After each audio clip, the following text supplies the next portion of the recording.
घर की औरत पार्ट 3। मीना का घर ठीक से ही चल रहा था। मतलब अब सास और बहू दोनों कमा रही थी, खुद की जिंदगी जी रही थी, मेलजुल करा रही थी। लेकिन कहते हैं ना, दुख के दिन नहीं टीके तो सुख के दिन कैसे। अरे मंगलू, कहाँ है?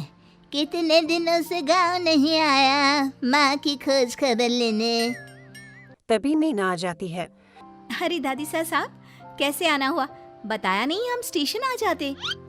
ये बोलते हुए मीना अपनी दादी सास के पैर छूने के लिए झुकती है कि दादी सास जोर के लात मारती है। बड़ी आई, कैसे आना हुआ? मेरे पति का मकान है ये। और तेरे बाप ने क्या दिया जो तू पूछ रही है, हैं?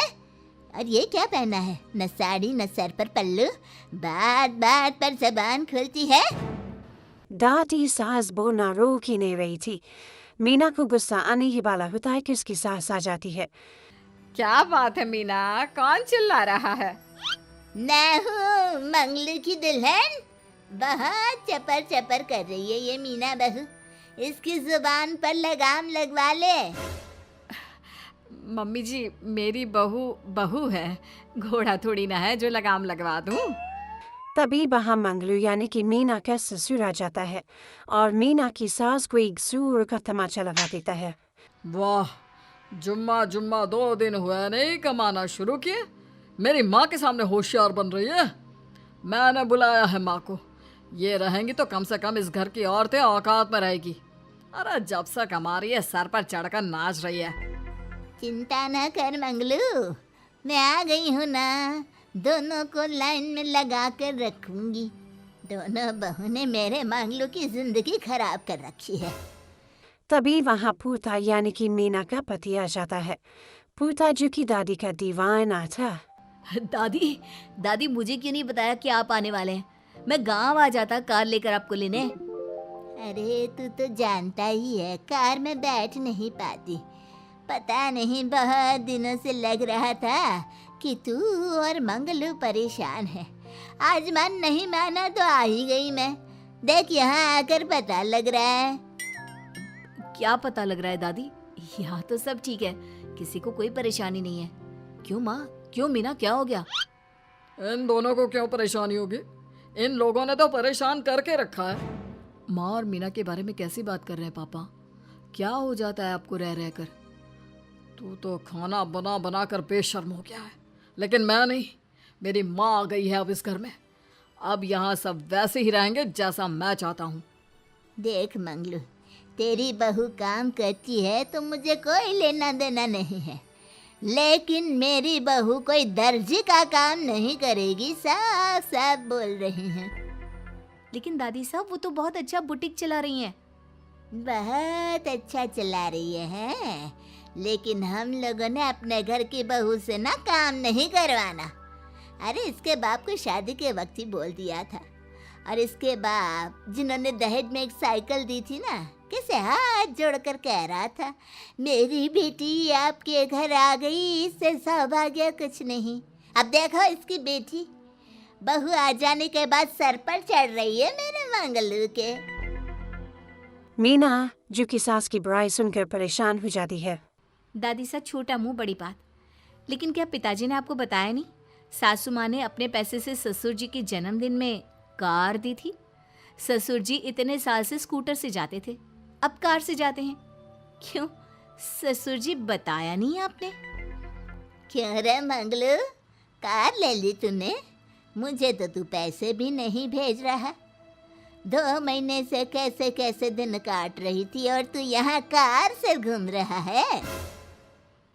आप भी सासू माँ को अपने बैंक अकाउंट की डिटेल दे दीजिए दादी साहब, वो डाल दिया करेंगी पैसे आपके अकाउंट में। क्यों सासू माँ?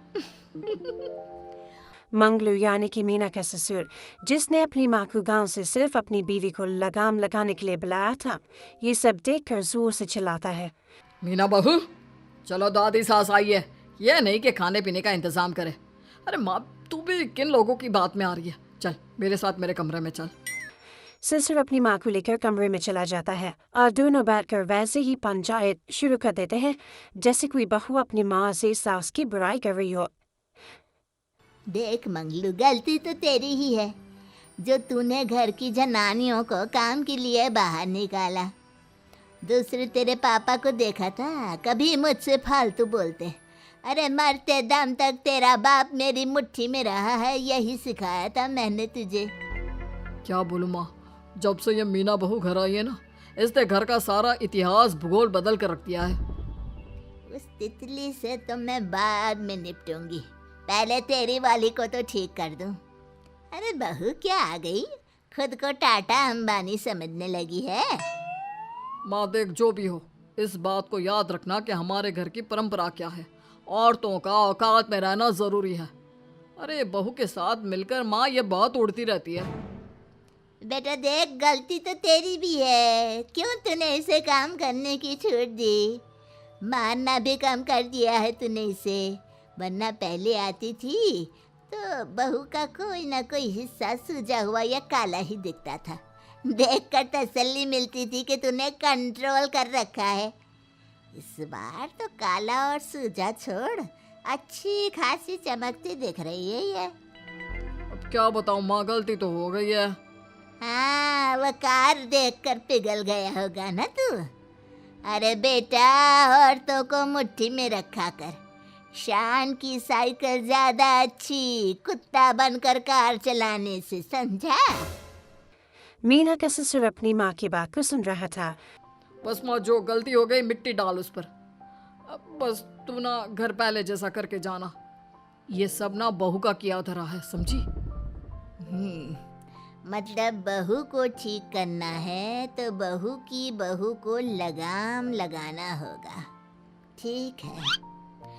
दोनों माँ बेटा बातें करके सो जाते हैं। सोने के बाद अगली सुबह मंगलू की बीवी यानी कि मीना की सास। माँ जी उठिए, ये लीजिए गर्म पानी और ये दादुन। चल ये तो याद रहा तुझे, वरना मैंने तो सोचा था कि बहू के चक्कर में पागल ही हो गई होगी बिल्कुल। अरे बहू के चक्कर में पागल होने का क्या मतलब होता है माँ जी। उसने मुझे मेरे पैरों पर खड़ा होना सिखाया है। मैं तो कहती हूँ उसके जैसी मेरी बेटी होती ना तो शायद मैं बहुत पहले जीवन का मतलब समझ चुकी होती। तो दादी सास को समझ में आ जाता है कि सारा मामला मीना पर जाकर ही ठीक होगा। वो सोच लेती है कि अपनी बहू को छोड़कर पहले मीना को सही करना है। फिर अगले रोज अरे मेरे पोते के पास तो मेरे पास बैठने का वक्त भी नहीं है, हैं? अरे कैसी बात करती है दादी, तेरे लिए तो मैं नौकरी भी छोड़ दूँ। नौकरी नहीं, तू ना बीवी छोड़ दे, खुश हो जाऊंगी मैं। नीरज हैरान हो जाता है कि उसने तो मजाक किया था। दादी ये क्या बोल रही है?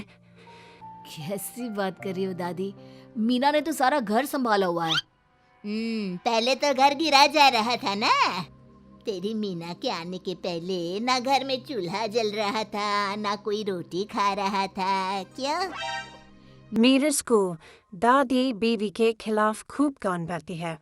तू सही कह रही है दादी, औरत पैर की जूती और हाथ की मुट्ठी में ही ठीक लगती है। मीना ने ना सिर्फ घर का माहौल बिगाड़ा, माँ को भी पिताजी की इज्जत करनी छुड़वा दी। अब ठीक बोल रहे हो, घर को बिगाड़ने की मेन जिम्मेदार तो मीना ही है दादी। अभी उसे ठीक किए देता हूँ। तभी वहाँ पिता भी आ जाता है। देख बेटा, तो रोटी कम खाना मंजूर, लेकिन इन औरतों के आगे झुकना मंजूर नहीं। तेरी दादी ने घर की परंपरा बनाकर रखी, मजाल कि मेरा बाप मेरी माँ के सामने कुछ कह लेता। पर पापा एक बात पूछनी थी। रहने बेटा, तू ना कंफ्यूज है जीवन में, तू ना कंट्रोल कर पाएगा अपनी जनानी को। मंगलू, मेरी तो टिकट ही करा दे गाँव की। तुम लोगों के घर तो मर्दों की कोई इज्जत ही ना है, और ये मेरे घर की परंपरा ना है। मैं चली। अरे ना ना दादी, मैं तो बस देख अब मैं कैसे कंट्रोल करता हूँ इसे कल। फिर अगले रोज मीना ऑफिस के लिए तैयार हो रही थी। देख मीना, आज मेरे दफ्तर से कुछ लोग खाने के लिए आ रहे हैं, तो शाम के खाने में। लेकिन आज तो मेरी मीटिंग है, फिर घर आने में मुझे देर हो जाएगी। तो मैं क्या करूं? बोला ना शाम को खाना बनाना है तो बनाना है, समझी। मीना को पति की बात अजीब लगती है, पर वो दादी सास के सामने कोई भी ड्रामा क्रिएट करना नहीं चाहती थी। ठीक है, मैं शाम को जल्दी आ जाऊंगी। अच्छा क्या खाना है प्लीज जल्दी से बता दीजिए। पर बेटा तू तो। बहू सास को चुप रहने का इशारा करती है, लेकिन पोते को तो लड़ना था। वो मीना पर जोर से चिल्लाता है। मीना देख, ज्यादा हीरोइन मत बन। आज ऑफिस जा रही है तो जा, लेकिन सुन, तुरंत रिजाइन देकर घर आ जाना। ना मुझे तेरी कमाई चाहिए, ना ही तेरी नसीहत। आज से घर में वही होगा जो मैं चाहूंगा, समझी? अरे कैसे लैंग्वेज बोल रहे हो? ये तुम्हारी बोली नहीं है। कौन सिखा रहा है तुम्हें? तभी दादी सास आ जाती है। क्या बोलना चाह रही है बहू? मैं मुन्ने के कान भर रही हूँ, हैं? हाँ, मुझे तो यही लग रहा है। वरना हम लोगों का घर अच्छे से चल रहा था, सभी मिलजुल कर एक दूसरे को इज्जत देकर रह रहे थे। लेकिन अब तभी मीना को उसका पति जोर से डांटता है। सास बेटी बहू की लड़ाई को बर्दाश्त नहीं कर पाती। देख नीरज, बहू को डांटना या फिर बहू के साथ गलत व्यवहार, ये सब मुझसे बर्दाश्त नहीं होगा। वाह रे वाह, सारी जिंदगी जो पति की डांट और मार खाती रही, अब बहू को थोड़ी सी डांट क्या पड़ी, गुस्सा आ गया। हाँ माँ, क्या हो गया? मैंने तो मीना को कहा कि देख नीरज, मेरी बहू को कुछ नहीं कहेगा तू। ये माँ ही होती है जो अपने बेटे को औरतों की इज्जत करना सिखाती है, लेकिन कोई औरत अपने बेटे से बहू को मारना या डांटना सिखाए तो ये शर्म की बात है। मैं नहीं चाहती कि तू औरतों की इज्जत ना करे, जबकि मैं खुद एक औरत हूँ। दादी सास बहू की बात सुनकर शर्म से सर नीचे कर लेती है। सच कहा सासू माँ, एक रानी ही अपने बेटे को राजकुमार की तरह पालती है जो दूसरी औरतों का सम्मान करे। काश दादी सास भी पिताजी को अच्छे संस्कार दे पाती। मीना की बात सुनकर दादी सास हम लोगों से माफी मांगती है। मैं समझ गई बहू, औरतों की बेइज्जती करने को घर की परंपरा समझती थी, झूठी शान समझती थी। वो सब गलत है। औरतों की इज्जत से घर में माँ लक्ष्मी और सरस्वती का वास होता है। मुझे माफ कर दो।